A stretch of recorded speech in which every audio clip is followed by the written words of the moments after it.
So you like making funky house, filtered disco, etc., but you might struggle with your arrangements.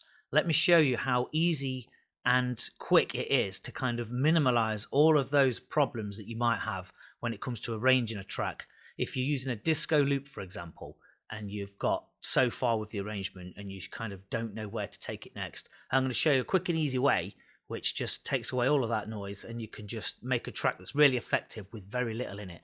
Sometimes when people come to me, they have tracks that have got a disco loop sample in, and they've got 15, 20, 25 tracks layered constantly, and it's like there's far too much stuff in there and it becomes overwhelming. I've done it. We've all done it in the past where we're guilty of overproducing tracks, when all we really need is probably a handful of channels, in the final mix to make a track that's effective.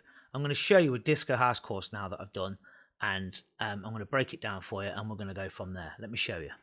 Okay, so what you see on the screen here, look, are 8 tracks, 8 simple tracks, all layered on top of each other.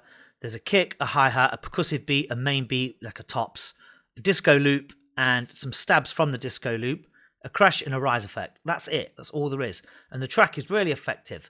And I'm going to play some of it now. I'm going to skip through the main parts of it. It's an old disco record from the early 80s that I've took, and I've maximized the loops on it and made it as effective as possible so that it kind of gets to the point quickly and has the effect in the groove, and it has a little breakdown and then it builds back in again.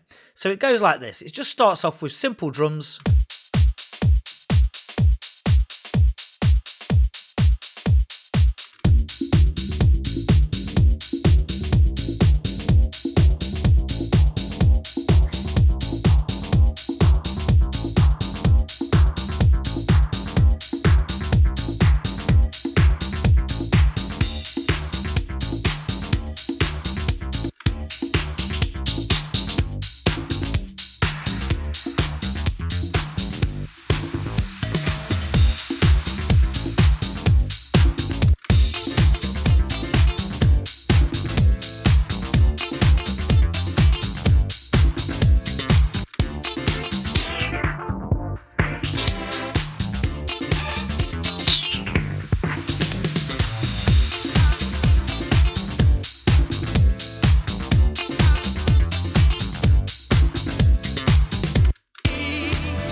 So there you go, there's a short example of the track itself, and you can see it's only 8 tracks, and I'm going to show you how you don't have to overthink the production of it. Just get it done, get it laid out and get it out. And this is the sort of thing that keeps people from releasing stuff.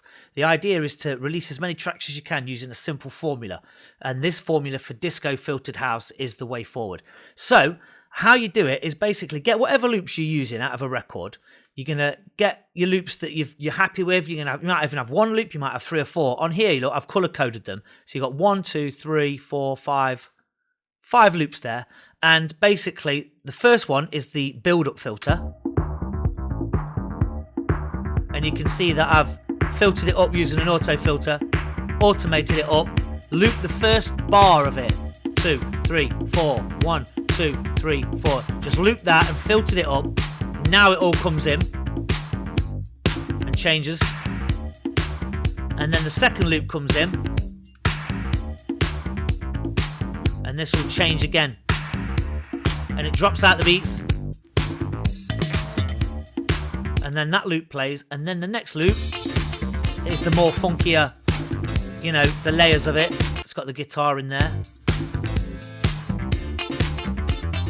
So you get the idea. You've got loops that are chopped up and they build up as they go along, and they're filtered here. So the intro of your track, you want to kind of layer that there so that we just have the filter build up like so. Bring it in low on top of your kick and your hat.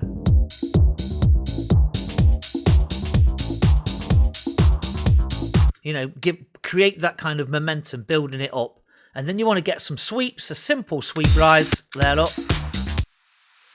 Reverse it and then drop it the opposite way. So you get one that's reversed and then you flip it over and reverse it. Put a crash in there as well. It's straight up 909. And you've got a percussive loop here, look, and another main beat with a bit of swing to it. Then the hats and the kick. And that's all you need for a disco house record. You know, you don't need to have loads and loads and loads. You could have some congas or some percussive sort of cowbell, of course, but you don't need to layer loads and loads of sounds on top. Just keep it really simple. As long as you've got a tough kick behind it, you're a way to go. And then what I've done also is took stabs of the vocal. If you listen to these little green ones here, look. It's just a tiny splash of the vocal of the original. And I've stuck some delay on that and some filter. I've EQ'd it. I've cut out the bottom of it. So if I was to play that without, it's like this. Look. You can hear the bass underneath. So you cut out as much of the bottom end as you can to get that kind of tinny sort of vocal effect. And it just rides on top of your loop perfectly. Like that. And then what you want to do is you want to get to a point where after a bit, you know, you've had the first breakdown. So the first break is like so, and it drops to just a percussive loop. So you've got the percussive loop here, which is this main beat, and obviously that's high pass, look, because I've took out the bottom end again, because if I play this on its own, it's an actual drum loop, but you just filter out the bottom end and you've got your tops loop, and then you put your kick on top of that and it fills it out. And then obviously I've got this filter here, look, so I've made the filter exciting. I've gone down and up and down and up on the loop, and it does the same on the beat as well. Look, we've got a similar sort of pattern going this way and up and down, so they both collide together, so it makes that kind of sweeping swishy vibe.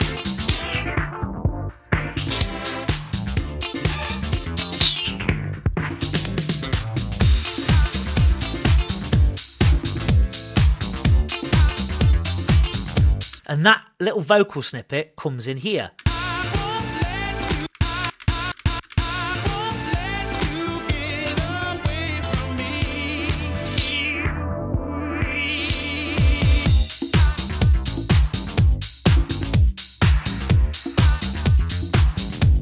It's really simple. There's nothing to it. So all you've got to do, as I say, is just get 2 percussive loops, drum-wise, you know, cut out the bottom end, stick your kick on, and just get a straight 909 in there, which is a closed one and an open one.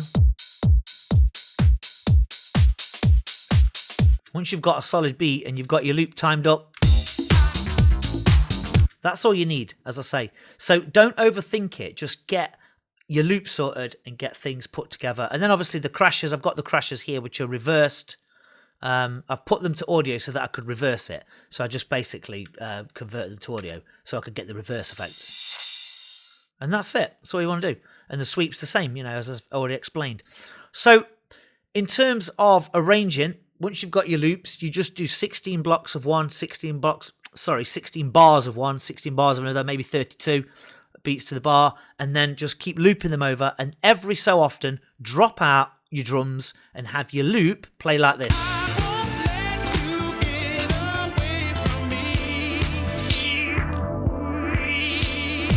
And then just chop it, filter it down, and then do like your stuttery loop on it, cut it right down, and then bring it all back in again. And that's all you got to do, really. As I say, it's not difficult. Don't overthink it. Don't, put too much pressure on yourself, because that's when you start to lose momentum, and then you lose interest and you move on to another project. And before you know it, you've got countless unfinished tracks or tiny little loop sections of a track in your folder, and you end up releasing nothing. So it's important to kind of develop a quick and simple formula like this so that you can bang tracks out easy and effective and regularly.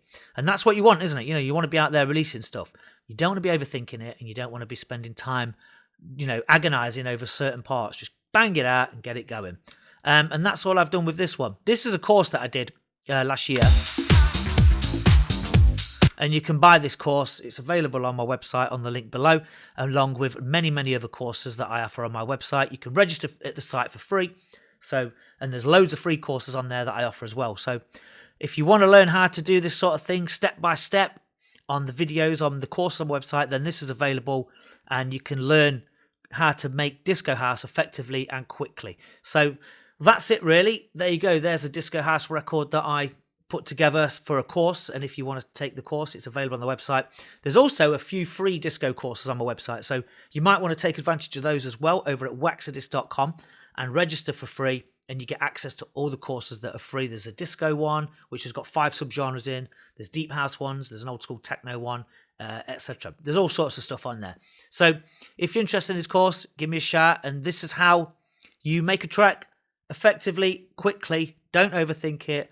Couple of beats, a loop, crash, vocal snippet, a few effects, job done. And don't forget also to add the filters to create a bit of excitement. As you can see, the filters here, look, are all automated. So, that's it. And then obviously what you do is on the end, you kind of end it how you started. So it comes up here, look, filters up there. And on the end here, it filters out in a similar way.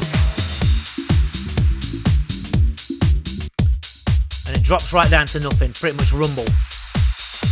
And then you've got your drums going out, drop your kick at the end, so that you've kind of create that DJ friendly vibe at the end, so that the next record can be mixed in if the DJ is playing your track.